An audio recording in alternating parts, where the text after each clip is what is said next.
NRI Wellness. We bring you the latest in health and nutrition information, create customized nutrition programs, and walk you through the process to ensure your success. Good morning, good evening, good night, wherever you are in the world, and welcome to another dynamic episode of the 10 Dimensions of Wellness. I am your host, Cammie Red, the owner of NRI Wellness, and we have another amazing guest on our show today. And I just have to give out an immense amount of gratitude to Robert Belle for actually joining us today, because you guys, he's joining us all the way from Kenya. So that's on the other side of the ocean. Robert is the author of Blow the Lid Off. He is a transformational speaker, an accountant, the champion of creativity, ambassador of wellness, and a pursuer of excellence. Robert, thank you again for being on the show. Please tell our listeners about yourself. Tell us your journey to wellness and how you got to this point. Thank you so much. I'm so excited to just be speaking to you guys and to share my journey and my experience around wellness with you. I am just a simple, hopeless dreamer. I'm just someone who refuses to give up on dreaming. I'm just that person who just has lots of dreams, who everyone ever since I was growing up said, "You're crazy, that's just not possible." But every time I used to hear that, that just used to energize me. I have no idea why. I used to just be inspired by hearing the stories of victors, of people doing amazing things in life, people setting records and just, living out their true purpose and their true destiny. So that's who I am. I'm someone who really wants to help people get back in touch with their dreams, to unlock their creativity, to bring out their uniqueness, to accept their uniqueness. My purpose and my goal is to help people think, just to take a deep breath and to just start to be easy on themselves, not to be too tough on themselves, not to be too hard on themselves, because you have to be your biggest supporter. And that's just how I started. I told myself, look, I have to be my biggest supporter and I need to just believe in my dreams. I need to know that it's possible somehow. I, growing up, I really failed at fitting in friendships, in school. I just couldn't fit in. I was just that one child who the teacher would say, "Does anyone have any questions?" And I would have a question, not really to show off or to prove that I know anything, but because I was curious, because I wanted to learn more. Fine, this is what the textbook says. This is what the lesson says, but I want to know more. Why? I used to question a lot. Unfortunately, that was seen as very rebellious and just mere disrespectful. And of course, I'll get punished. I was constantly punished growing up. Fall back in line. Just imagine that whip spanking you back in line. And I did it. I did it for a while, but somehow my toe just kept slipping out. My foot would get out of the line. My hand would get out of line. And I just was curious. I wanted to explore. I wanted to experiment. I wanted to experience life. I just tried that over and over. But as you get older, you realize, all right, this seems like a losing battle. This seems like a losing battle. Let me just fit in and let me motivate myself. Let me be positive that I'm going to do good. I'm going to get a good career and I'll be happy. And so I did. I got a career, did well, started rising through the ranks, but somehow the curiosity just refused to die. I got in trouble, not with teachers this time, but with my bosses, because I would get instructions. You need to do X, Y, Z. And I would sit and analyze. And I'm like, all right, can you tell me why? Not doubting the instructions, but when you are fresh in the corporate world, you're told, you got to align your work with the vision of the company. But little did I know, in real life, a lot of companies, lots of companies, the day-to-day work that you do has no bearing with the vision of the company or the entity. And I got lost, and my colleagues would just say, look, just do your work, get your paycheck and go home. Man, that's just the way it is. And of course, the first thing and my immediate response would be, but why? Why is it like that? So what do I have to bring? Am I just here to listen, to just follow instructions? I can't think, I can't participate. It's a very top-down approach. When I started corporate world, my first job, I'm an accountant. I think I should have said that. I'm an accountant. And my first job as an accountant was in 2001, just when we're turning the millennial and computers were coming in. And I questioned, why do we have to keep doing this way? And I got in a lot of trouble. So there I went throughout my life in more trouble, in more trouble. But of course, at some point you get tired because you actually find no one who believes in what you say or even remotely connects with what you say. Eventually it starts to wear down. It starts to wear you down. It weighed me down. And I was like, all right, I'm just different. I'm really crazy. Could it be that what everyone has been saying is true? That I'm really crazy? Is there something wrong with me? I think I need to get checked out.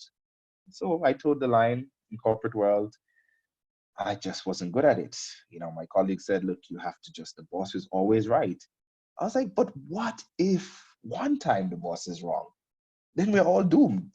You know, we're all doomed. And people are like, well, that's just the way it is. Of course, couldn't accept it. Strangely enough, whenever I had a strong intuition that the boss wasn't right, somehow in the fullness of time, I was proven right. And I wasn't happy that I was proven right because most of the times I would tell my boss, I would tell the manager that if we continue on this trajectory, we are not going to survive the next 3 years. We're not going to survive the next 5 years. And at that point, I'm not a manager. I'm not a supervisor. I'm just a plain old employee. But I care. Where is, I want to work for a purpose. I don't want to just get a paycheck. I want to connect what I'm doing with the purpose of the institution. That's why I chose to come and work here. You didn't choose me. I chose you because I saw something I want to align with. I want to help fulfill the vision and the mission of this company. And every time I had that gut feeling, I would tell the boss, listen, I have this gut feeling. If we don't change, if we don't innovate, if we don't make a shift, we're really going to end on a very bad path. Yeah, perhaps my powers of persuasion and my rhetoric wasn't strong then. And I lost. I may have lost, what is it? How did they say it? I've lost the battle, but I won the war.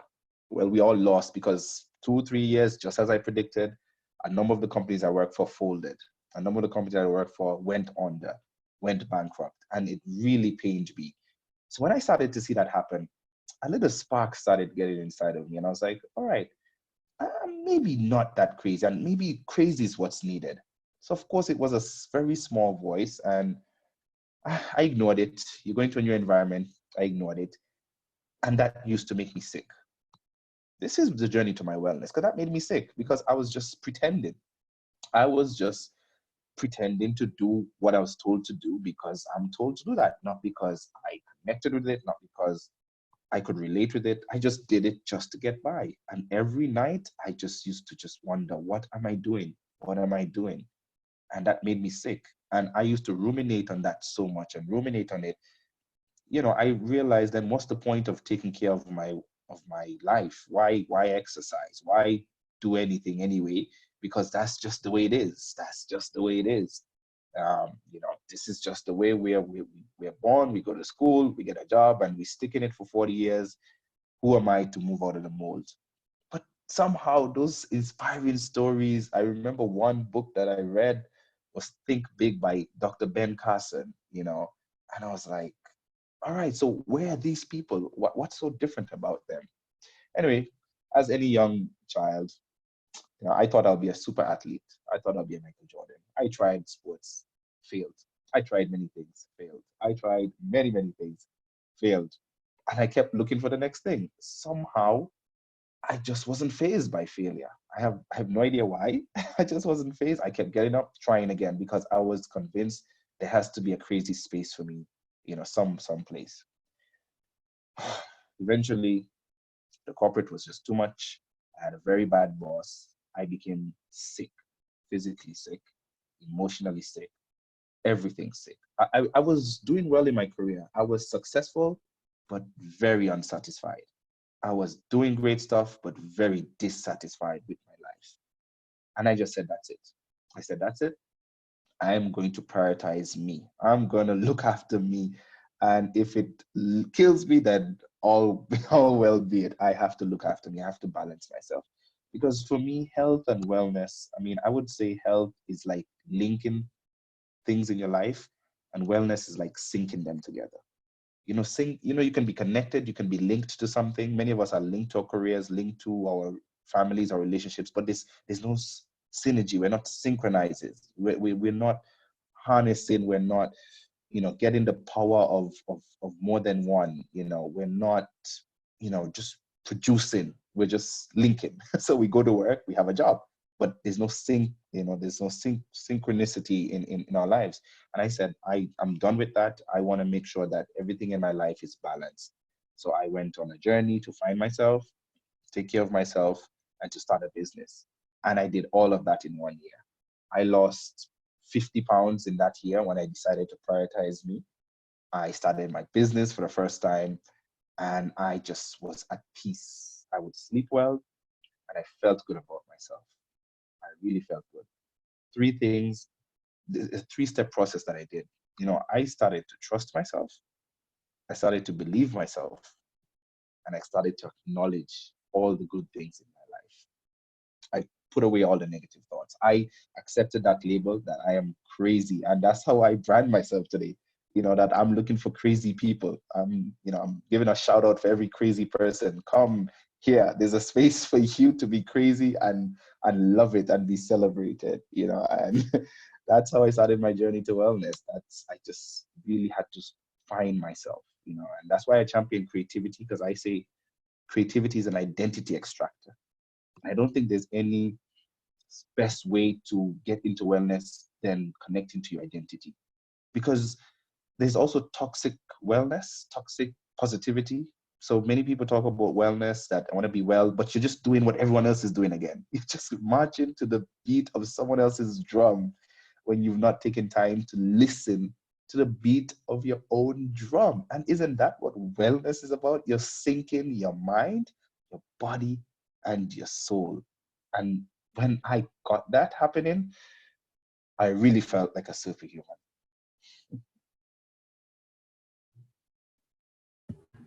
Wow. So when you say you felt sick, what were some of the symptoms that you were experiencing while you were working?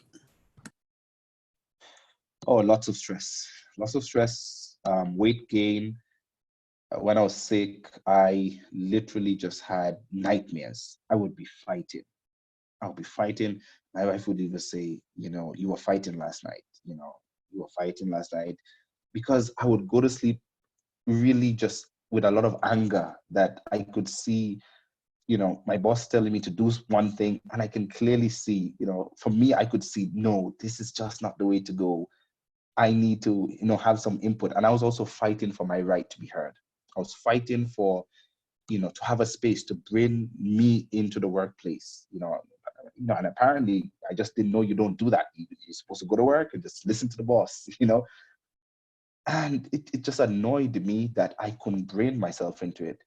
So, I mean, you fast forward, and when I saw LinkedIn release a report in 2019 that the number one in-demand soft skill of any career, any industry, was creativity. Gosh, I was just like, yeah. Then even if you went back a few years, the World Economic Forum in 2015 released a list of top skills that will be needed by 2020. And creativity was number three. Uniqueness, finding connections. And you can't be creative unless you are curious. And you can't be curious unless you're willing to ask questions. And it sounds like to me like you have a history of being inquisitive, even from an early age. You say you didn't stand, you stood out, you didn't make friends, but I would say that's what made you unique. That's what made you successful now, is your ability to always be inquisitive and ask questions. Where you are in life now, how would you say, or what would you say some people might misunderstand about you?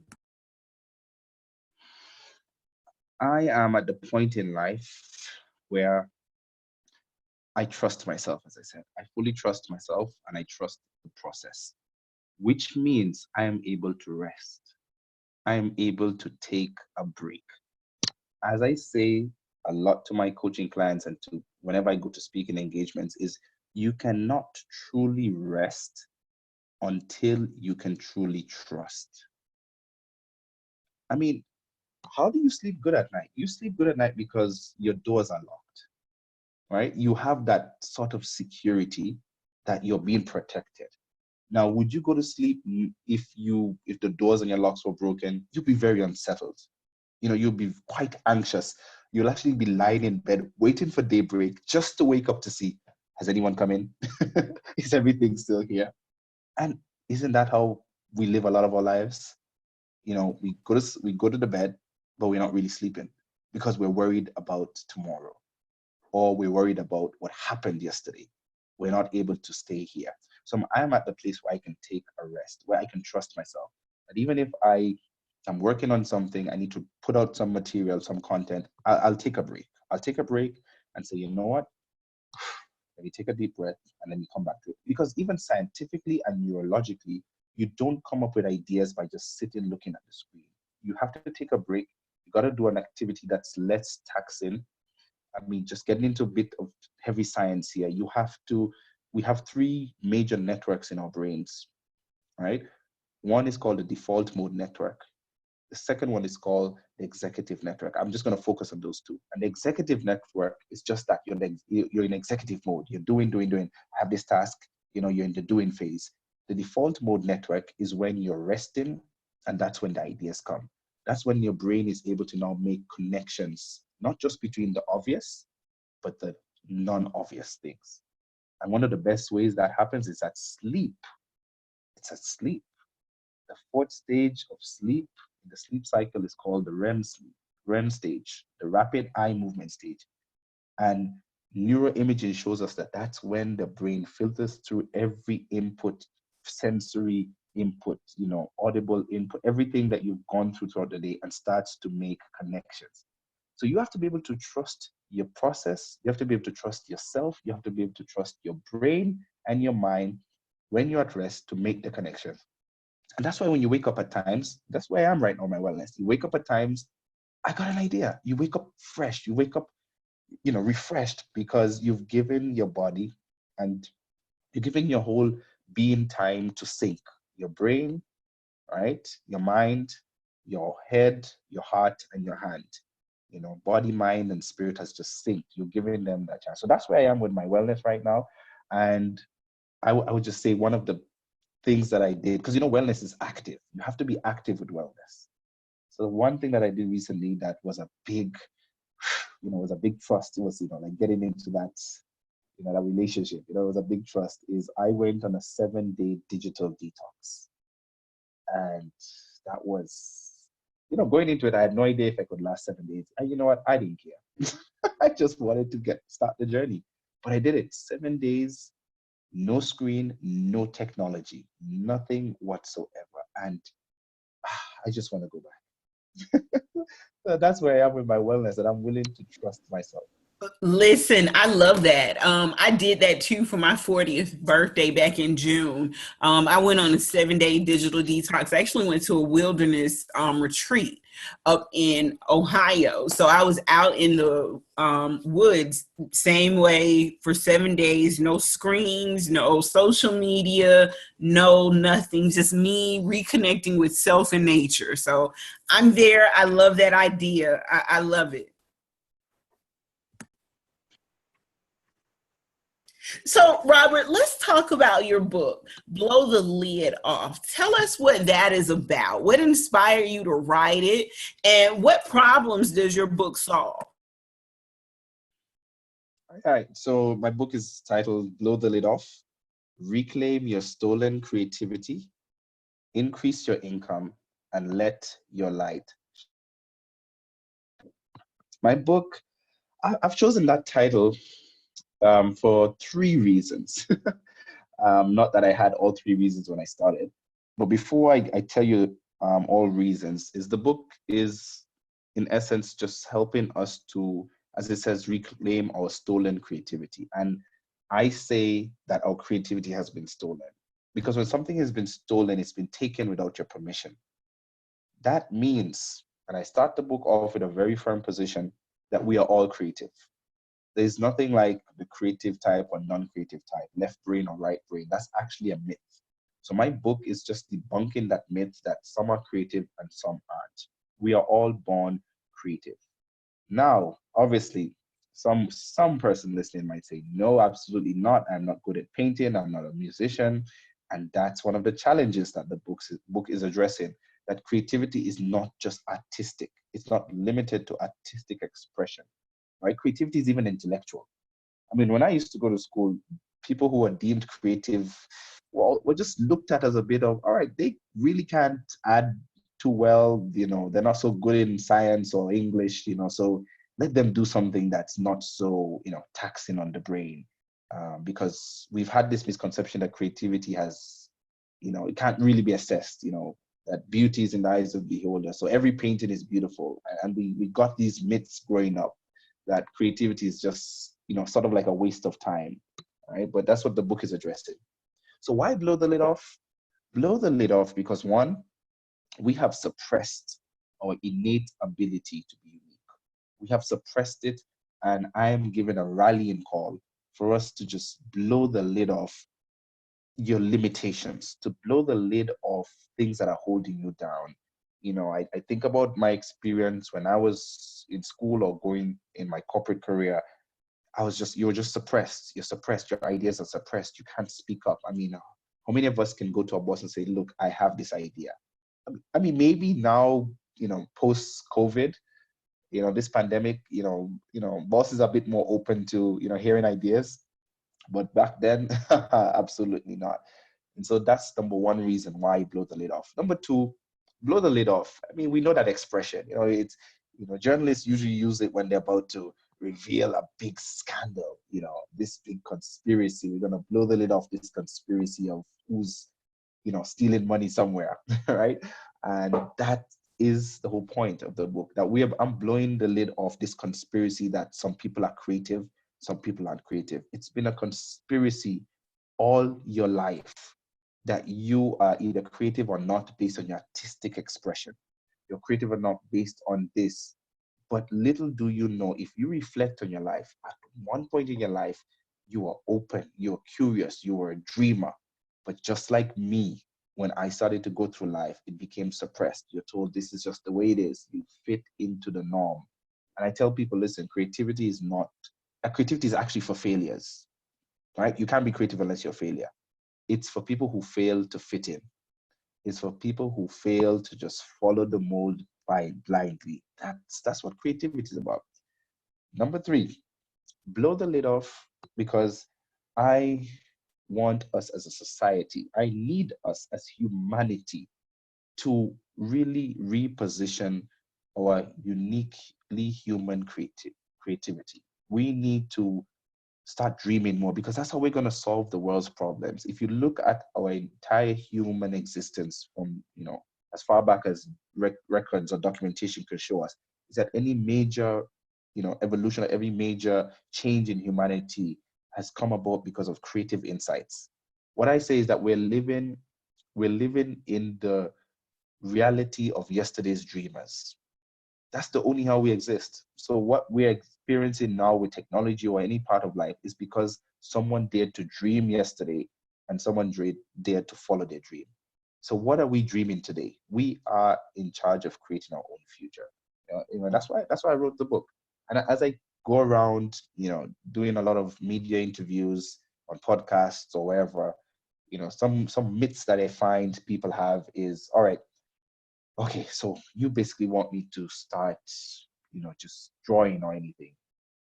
But I've never done an assessment to be creative. And that's one of the myths. People ask, all right, so when will I become creative? I said, when you start trusting yourself. When you say you're not creative, what you're basically saying is that you don't trust yourself.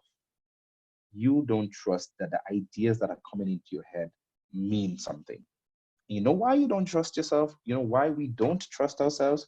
It's because we tend to see value from the outside in. And it never works that way with creativity. If you're always going to judge and assess your ideas and dreams based on what you currently see around you, then you're going to end up in trouble, because creativity is about imagining something novel and useful. At times, it's going to be something different that no one else has seen.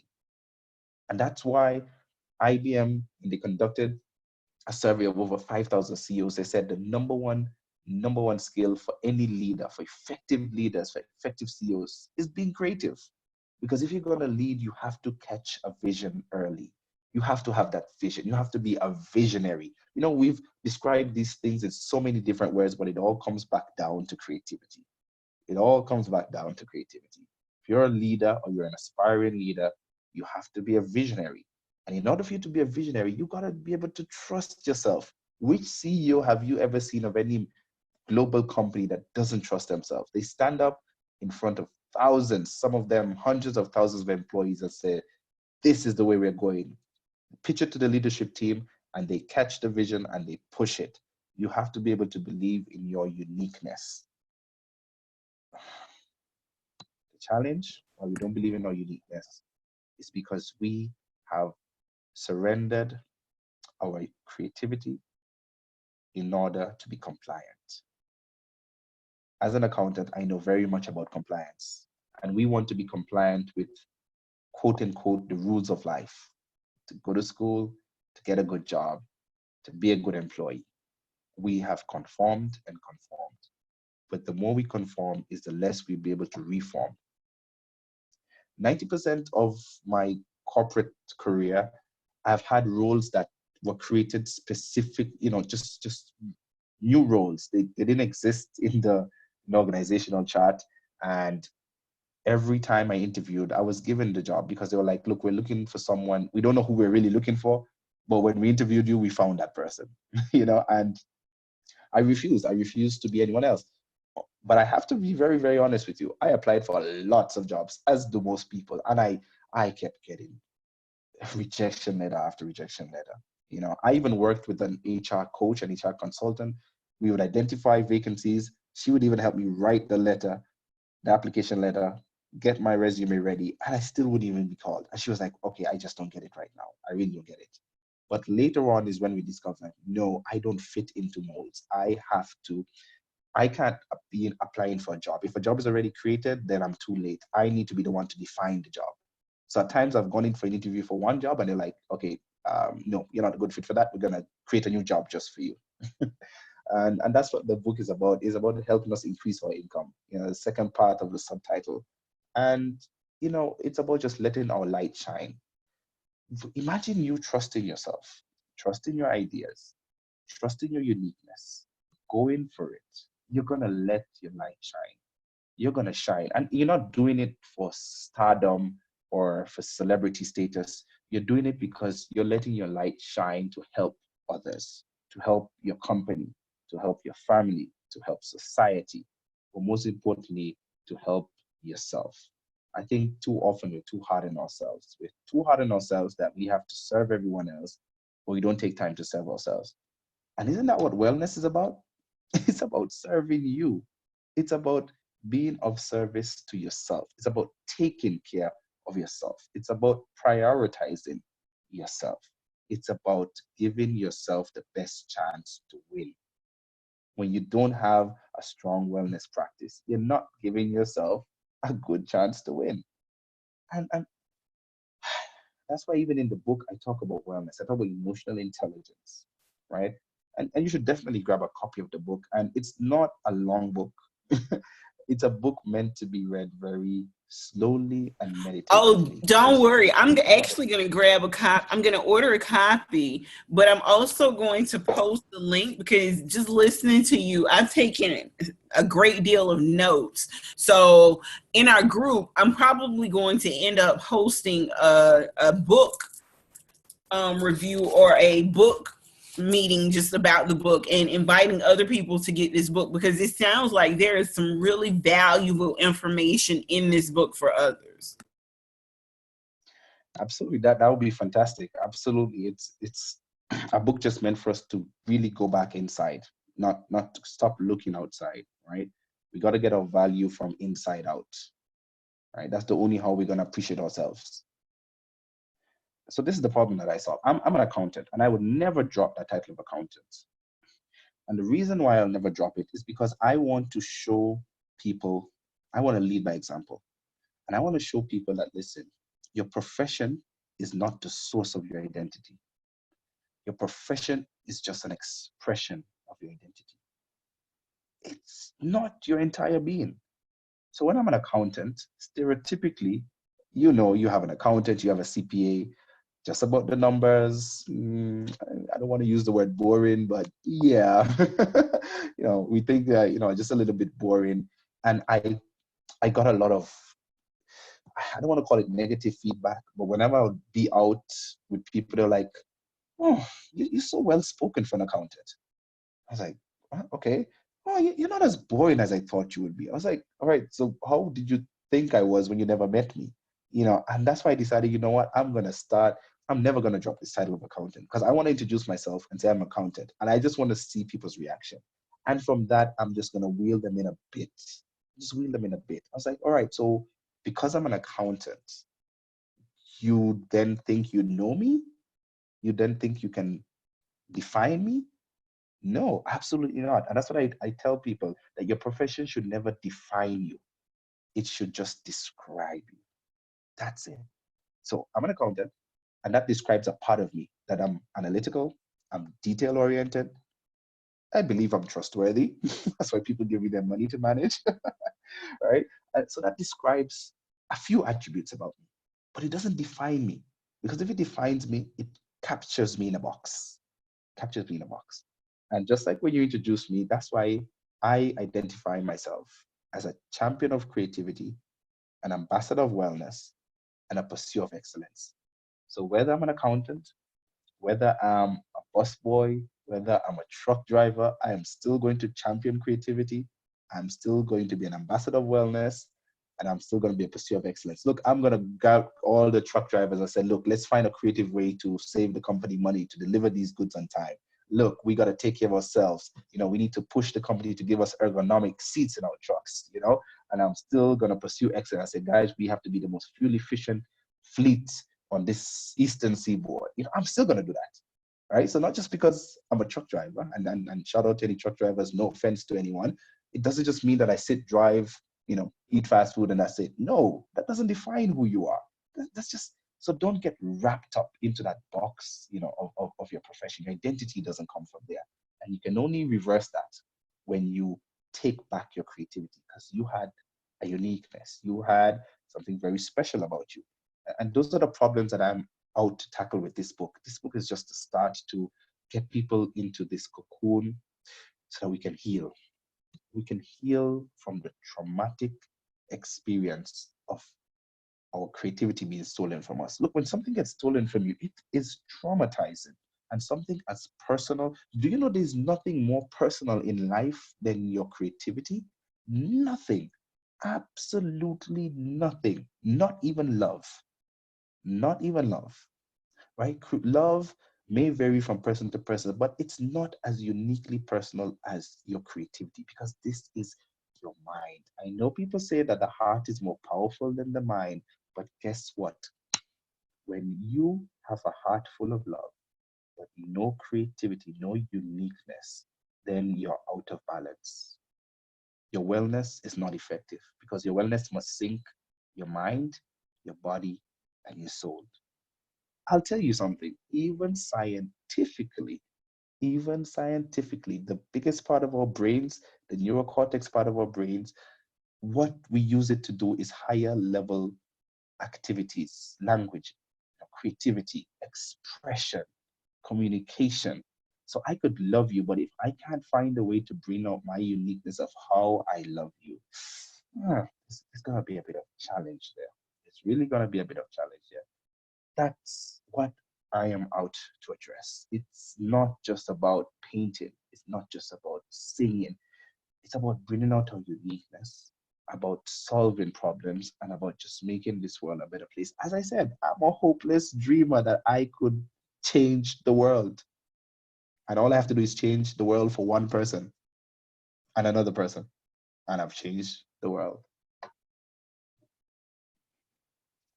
Wow, that is very true. So I've gotten a lot of little, quotes and tidbits from you while you were speaking, especially in regards to your book. But what's some of the common myths that you hear often that you find yourself dispelling a lot around creativity? I know you touched on a few, but when you go into your one-on-ones with your clients, what are some things that you hear then? All right, so some of the other myths that I hear, especially when I get into one-on-one coaching, is I don't want to.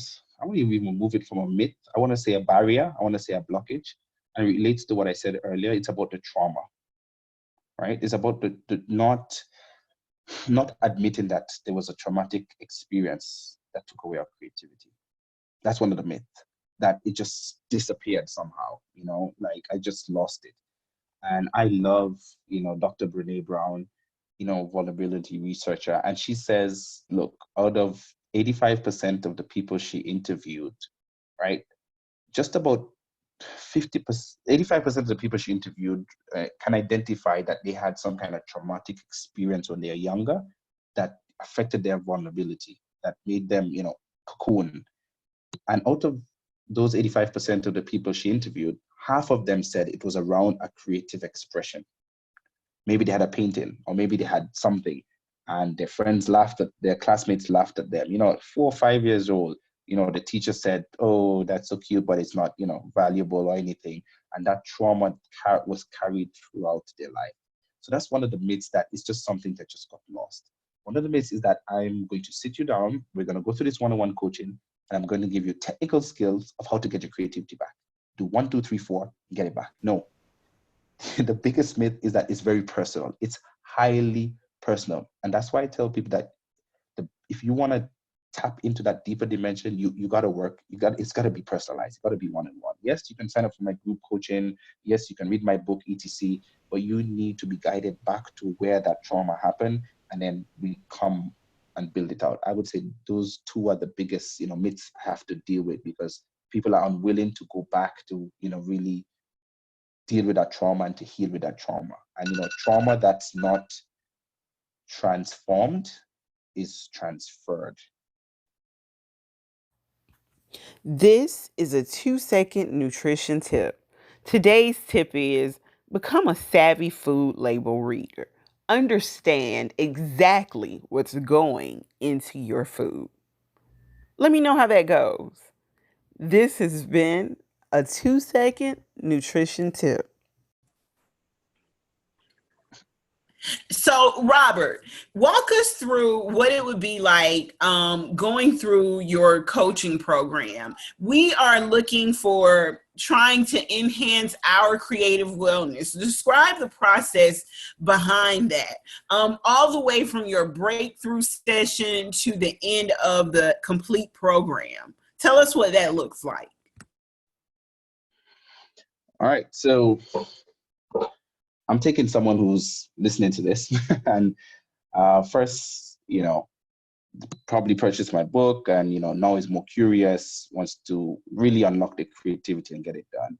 uh, One avenue or one channel is starting with a breakthrough call. Some people call it a discovery call. I call it a breakthrough call because it's about adding value.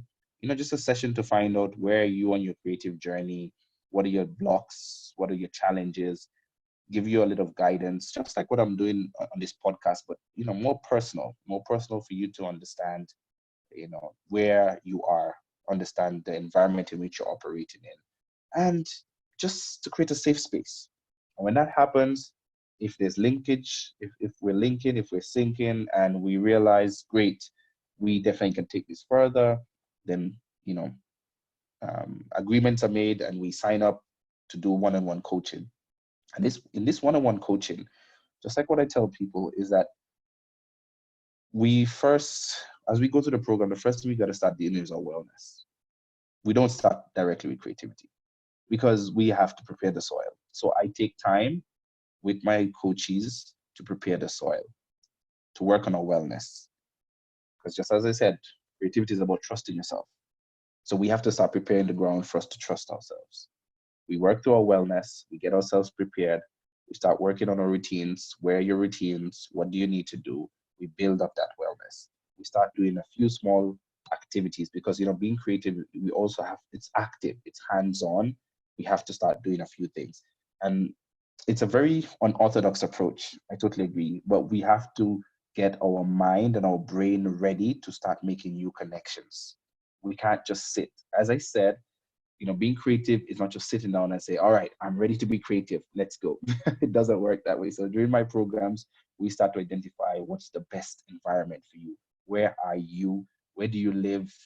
How's your household? Do you have access, particularly during this time of COVID pandemic, where some places, restrictions are limited, you can't do etc. We start to work out where can you go to start getting more in tune with yourself, etc. Then we crunch it up. We really crunch it up, and we take it now to getting into the heart of creativity, really starting to redefine what creativity is in your life, in your particular profession. So we go into detail into how can you start using one of my signature moves, which is called MAMI, MAMI, which means making minor adjustments that give you major improvements, right? Minor adjustment that give you major improvements, but not just any small changes, not the major improvements. Why it's major improvement? Because it's linked and tied to a priority.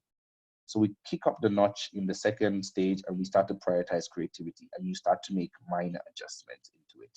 You start making minor adjustments. And one of the minor adjustments is getting more sleep, more rest.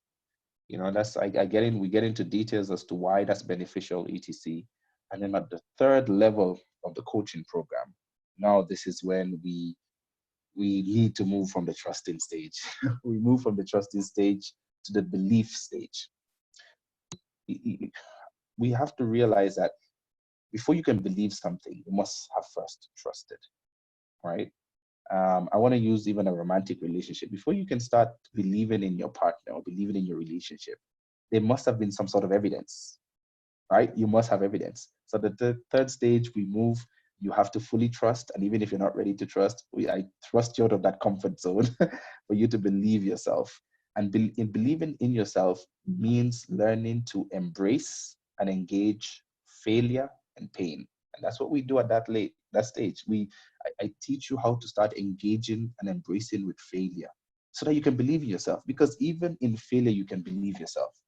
And that's why my mommy principle is so key. Because imagine you fail at something, but from that, you can believe in yourself. Because you see, failure is not personal. It's just an event. Right? So I teach you how to start disassociating failure with identifying yourself, just like I do with starting to help disassociate your profession with your identity. It's just an expression. It's not the source of your identity.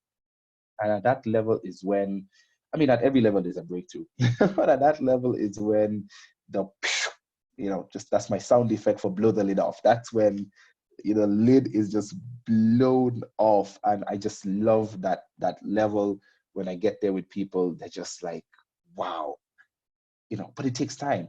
And that's why we can't start there. We can't start there. We have to build up the process because, your creativity has been suppressed. And that's how the coaching program works. That's one-on-one specifically. A lot more that goes into that, but that's what I can say for now. And then in teams now, because there are teams that really want to enhance their creativity. And because I work with professionals a lot, some are business owners, and I really have a bias for small business owners. That entrepreneur who had an idea, he started his business and he gets a team around him. But guess what?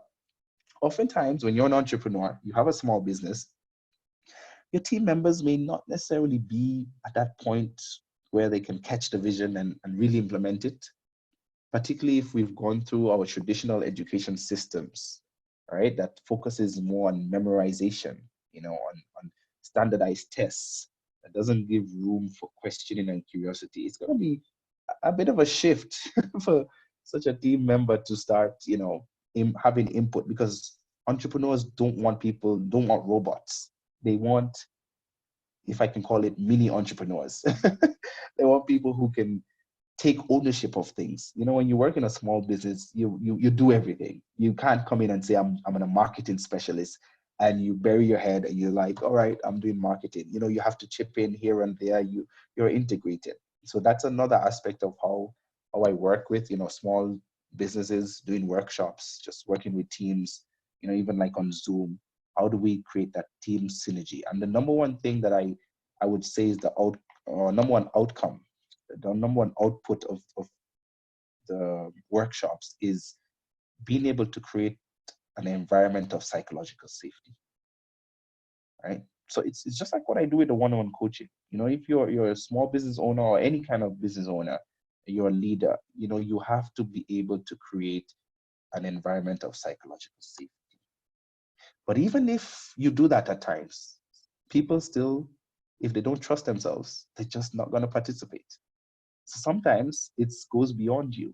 So even in the workshops, we have to have some small breakouts where people can learn to trust not just themselves, but their teammates. I say teammates because we're a team, I don't say co-workers. I mean, I just try to, I'm very particular with my languaging because words have meaning. Words carry heavy meaning, and we need to be very intentional, with the languaging that we say. And I do that across all my programs where we create a new vocabulary.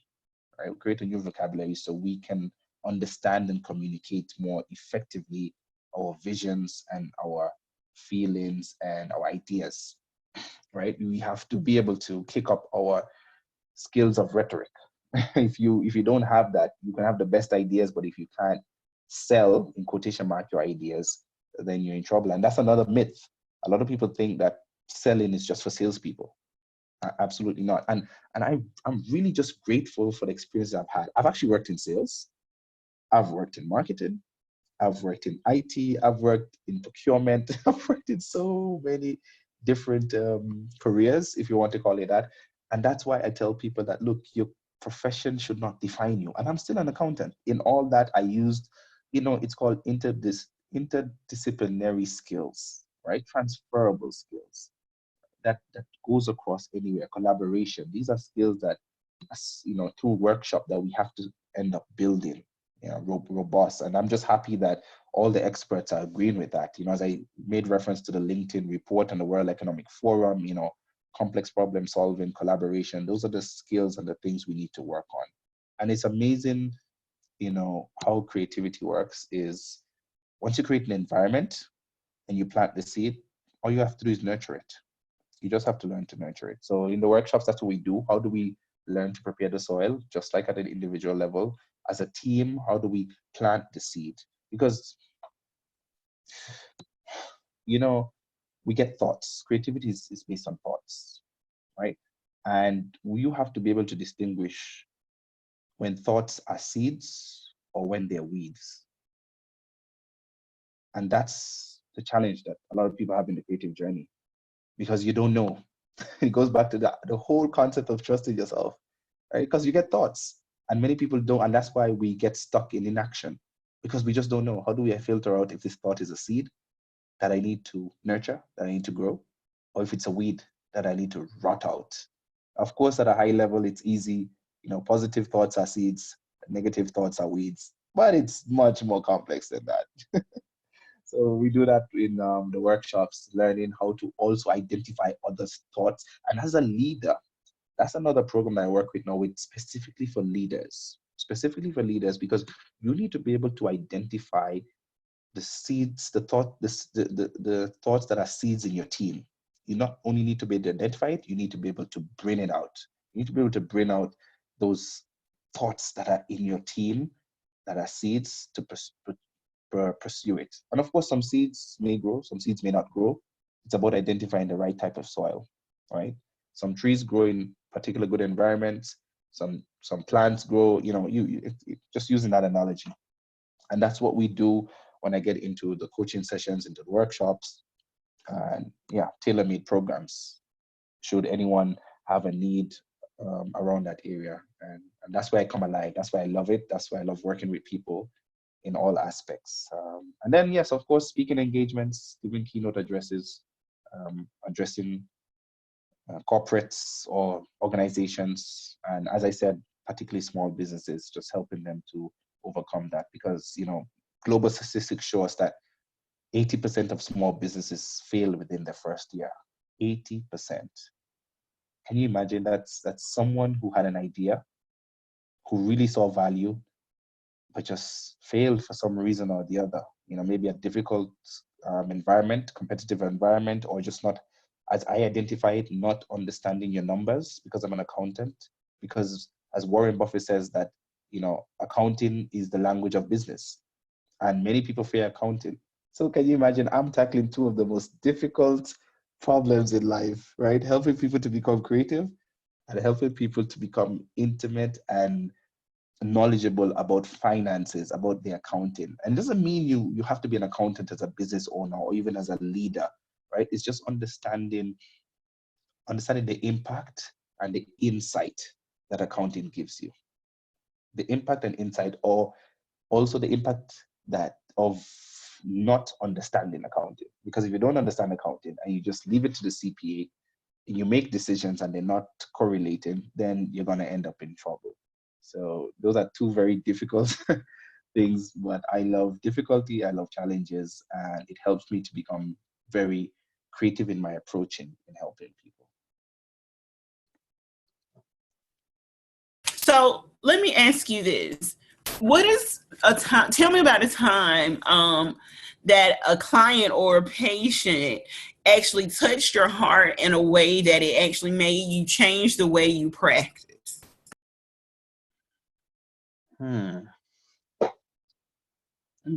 Think of one example. Everyone has, made me adjust. I would say adjust slightly. I'm thinking of one major example would be there's one client who, and I'm trying to find one that's not traditionally creative, but the one that I'm thinking about is in the creative, if you want to call it that, industry. She's a singer. And what touched my heart with how I changed my approach is I became very binary. And at one point, I did sort of not talk about the accounting side of it. And I really started pushing the creative side, setting up the business structure. Developing the creative skills. But she touched me so much because she kept pushing me that don't let go of your accounting knowledge, because even the way you teach accounting, even the way you explain the numbers is just magical. And I was like, all right, that's interesting. So that really made me change my approach. And that's why I incorporate, financial wellness now, if you want to call it that. Talking about our money mindset, our money traps, our idea of value, because I realized this issue of the starving artist is very real. So I have a Yes, spectrum of I was clients. actually surprised when I saw your background that even when you filled out the questionnaire for my show, you picked creative wellness. And I was like, wow, you have no idea how many people in the creative field would actually die for you to teach them financial wellness as well. Yes, that was the big breakthrough. That was the big breakthrough with that particular client. And I started then teaching now people in the creative sector, if you want to call it that, how to manage their finances, how to understand, because creativity pays. One of my keynote addresses topic is that creativity pays. It doesn't just pay monetarily, it pays emotionally, it pays in all aspects of life, but particularly, in a monetary, in a financial means. But you have to be able to identify value. And as I was saying, that I have a cross section of clients from, very artistic, creative people who say, look, I'm just doing it for love. It comes easy to me. I don't need money. But what they're really saying is that I don't understand the value and impact money has. Because look, in this world that we live in, money is what you use to get things done. Right? So even if you want to get your word out there, you do need money to market it. You need money to get a bigger platform. So you could be the most technically skilled, artistic, creative person, right? And just doing it for the love because you have fan base and everything. But you need money to be able to connect with them. You deserve, money, not because it's the object, not because it's the subject of your work, but it's the object. It's the return of value that you're creating in society. And the starving artist syndrome is because there's been some trauma when it comes to money. If you dig deep, and when I dig deep in one-on-one, you clients, you realize there was some trauma around money. It's just like what Robert Kiyosaki goes into, Rich Dad Poor Dad. One dad's like, oh, you don't need money. We're doing it for the love of it, etc. But no, there's usually some sort of money block. So that was one experience that made me totally change and just own my, accounting, um, my accounting status. And that's why, like, when I fill out the question, if you see my profile, is that, look, I want to dismantle the line between professionals and the creative world. I want to bring them together and use that line and reconstruct it into a circle. So I take everyone around it. So if you're creative on the creative side of the line, you got to learn to come to the professional side in terms of setting up structure around your artistic abilities or your ideas, monetizing it. And that's how I've structured the book. Part A of the book looks at, really digging deep into the creative side. Part B goes into some technical heavy, how to identify your niche market, just understanding those hard business skills. Because look, at the end of it all, it's not just about creating an idea, you also can be paid from it.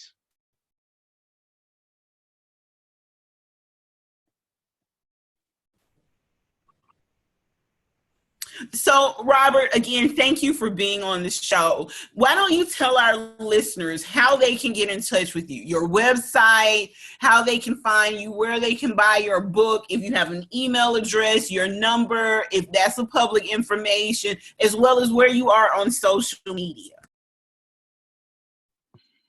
Fantastic. Yes, this is time to connect.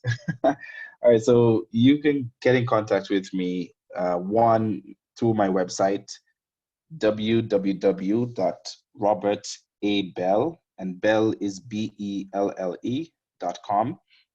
I'm definitely on socials, Facebook, Robert Agufana Belle, and Agufana is AGUFANA, Belle. Same thing on LinkedIn.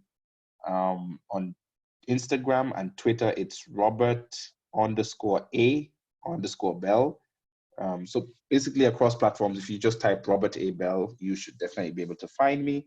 And also one new social platform that I've just launched recently is my YouTube channel. Yeah, that's been one of my things to trust myself. And so you can find me on YouTube, Robert A. Belle. We definitely have the links. I'm sure that you can follow. Please check out my channel, check out the videos, subscribe, like videos, comment, let me know, because that's part of the creative process, feedback. I work on 3 major themes on the YouTube channel. It's Creative Mondays, Wellness Wednesdays, and Friday Excellence. So I shoot content around those 3 major themes, which are my identity pillars, champion of creativity, ambassador of wellness, and pursuit of excellence. So I want to just keep curating content around those 3 main pillars. And that's the best way you can get in contact with me. Awesome. Now, you guys, don't forget, you will also be able to find Robert's contact information on our website, nriwellness.com, where we always write an article about all of our guests and post their information there as well. Then don't forget to join our Facebook page, 10 Dimensions of Wellness, where we have all of our guests there as well. Some of them have signed up for mentorship programs. Others have posted live videos, done classes. You can link up with all of our guests there, listen to past shows, and find the article that we post as well. So let's get into wrapping up the show a little bit. And Robert, we're going to ask you the 4 questions that we ask all of our guests. The first question is, what's been the biggest surprise you had in the last few months? Ooh, that's such a difficult question. It's difficult because I really want to say this, with lots of, how can I say it? There have been a lot of surprises, very good ones also, despite the pandemic and, the bad things that come with it. There's just been a lot of surprises, more particularly because I what catalyzed was a catalyst for a lot of the surprises in the last few months was the release of my book. It's my first book, and that just seems to have just blown up a lot of things and amplified a lot of things in my life. So if I was to choose one, I would say is my book, which was just released, first time author. And for someone who is dyslexic, who struggled in school with writing, just for me releasing the book was good that I got there. But the biggest surprise is that my book has been nominated for 2020 Reader's Choice Award by TCK Publishing in the self-help category. I think that was just the biggest surprise. That my book is nominated. Congratulations for that. That's Yes, awesome. thank you so very much. Thank you so very much. Yeah, this is a big surprise, and I'm asking people to vote for me. I don't know when this podcast will be released. I know voting closes in October.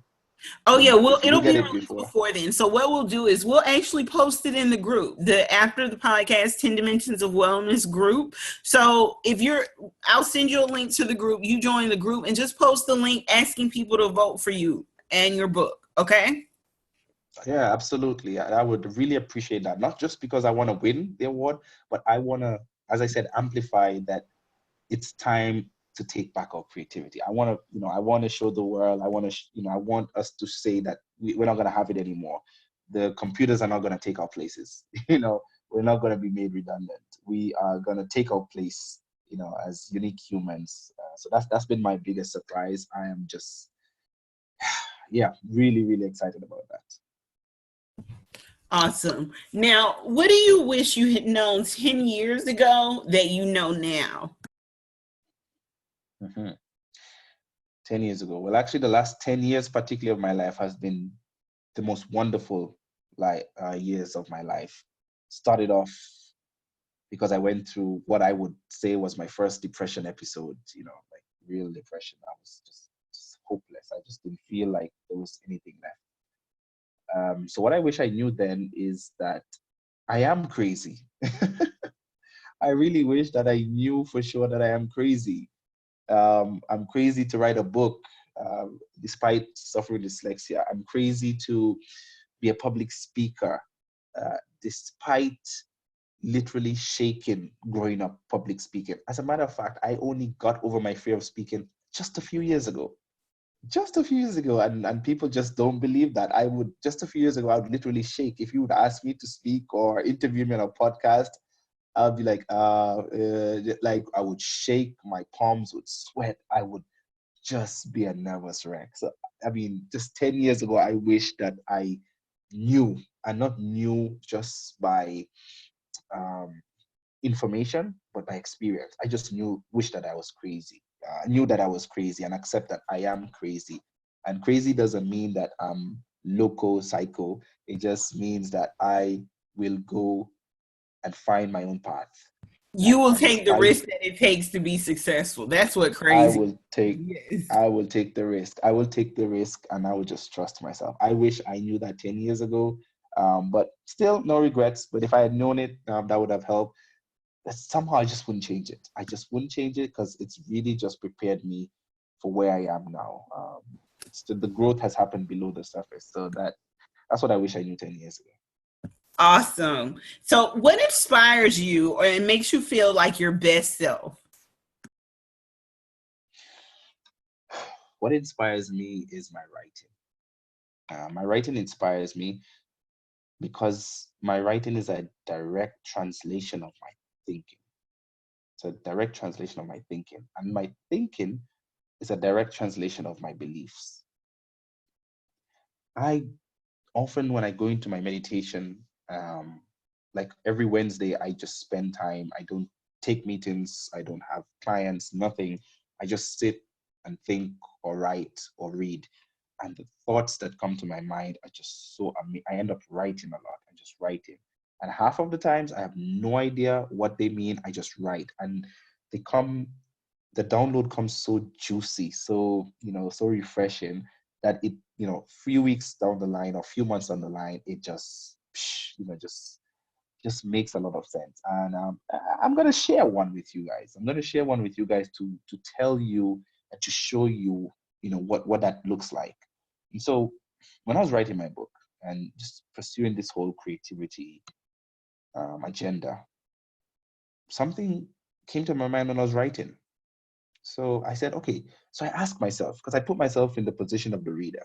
So I asked myself, what would being creative get me? Fine. I don't like to be very theoretical. I like to be very practical. So I asked myself, when someone reads my book, what are 3 things they were going to get from my book? And I said, and I speak to myself a lot. I role play, So I said, Robert, tell me, what am I going to get when I read your book? And I said, okay, listen, Robert, this is what you're going to get. Creativity gives you knowledge of your purpose, clarity of your vision, and revelation of your value. And during meditation, that just came to me in that exact order and with those exact words. And I was like, I didn't think about it. And in the creative journey, when I do, especially my one-on-one, I just say, just write, just journal, especially when it's first thing in the morning. And I wrote it down. I didn't go back and question it. Don't question yourself, trust yourself. And I let it go. I let it go. And I started saying that when I go for interviews. I even put it in my speeches. I have no idea what it meant. I still didn't think about it. I didn't evaluate it. I was like, does it even make sense? But I'm willing to take that risk that if it doesn't make sense, all well and good. I still trusted myself that it was good. I didn't doubt myself. Now, a few weeks ago, I like reading latest research on neuroscience and, just what's happening. And in the Journal of Psychology, oh, sorry, just before I said that. So one thing I said after all of that is that creativity is an identity extractor. It extracts your identity. So I wrote that down also. I have no idea. I even shot a whole YouTube video about it, posted it. I had no idea what that meant. I just wrote it down because I trust my process. I was reading in the Journal of Psychology and they were talking about identity. And let me even just get it here for you so that I can read it. I had it written down here in my notes. Yes, so I was reading in the Journal of, what is it called? Sorry, I forgot.